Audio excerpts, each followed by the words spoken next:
Merci, Monsieur le Président. Ma question s'adresse à Monsieur le ministre d'État, ministre de la Transition écologique et solidaire. J'y associe notre collègue Raphaël Schellenberger. Monsieur le ministre, en juillet 2018, votre prédécesseur au ministère de la Transition écologique et solidaire m'avait précisé l'attachement de l'État à prendre la mesure des dangers que courent les populations riveraines de décharges de déchets dangereux et polluants, enfouis dans des sites abandonnés et dont plus personne n'est responsable, les acteurs à l'origine de l'enfouissement ayant tous disparu, moralement comme physiquement. Ainsi en est-il par exemple du site de la décharge de Néry-Saint-Ine, non loin de Compiègne, dans ma circonscription. Les données recueillies à partir de différentes études épidémiologiques menées sur le site ne permettent pas de conclure à une dangerosité quelconque pour la population. Pour autant, l'inquiétude des riverains est bien là. Recrudescence des cas de cancer, mauvaise odeur permanente, absence de traitement des eaux résurgentes qui se jettent dans la rivière voisine, saccage de nos paysages. Je suis certain que si les taux de polluants analysés ces dernières années sont toujours inférieurs aux seuils autorisés, ces seuils apparaissent aujourd'hui comme des références dépassées au regard des exigences environnementales et sanitaires du XXIe siècle. Partout en France, des sites abandonnés, non traités ou traités par des dispositifs qui ne sont plus adaptés attendent des solutions, comme Néry-Saint-Ine dans l'Oise ou comme Stocamine par exemple en Alsace. Ma question est donc simple. Dans un contexte plus global de nécessaire préservation de l'environnement et de nos paysages, qu'entendez-vous faire pour résorber les pollutions de ces sites dont les traitements mis en œuvre jusqu'à aujourd'hui ne sont plus adaptés à nos exigences environnementales du XXIe siècle? Je vous remercie. Merci, monsieur le député.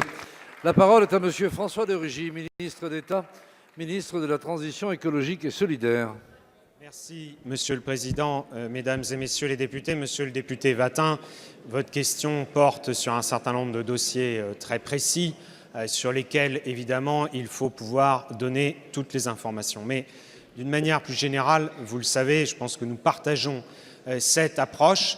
Nous sommes là pour payer les erreurs du passé. Ce n'est pas nous qui avons pris ces décisions, ni vous, ni moi, ni les élus locaux, sans doute.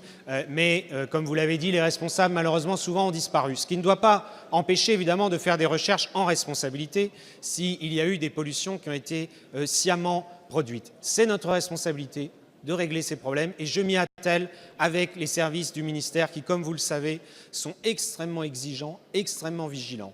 Et vous avez parlé d'un autre dossier en Alsace, le dossier de Stocamine, que je connais bien aussi malheureusement, et sur lequel nous avons appliqué une méthode que nous pourrons appliquer sur les autres dossiers dont vous parlez. D'abord, les études les plus approfondies possibles avec nos services, études bien sûr indépendantes, pour faire l'état des lieux des risques.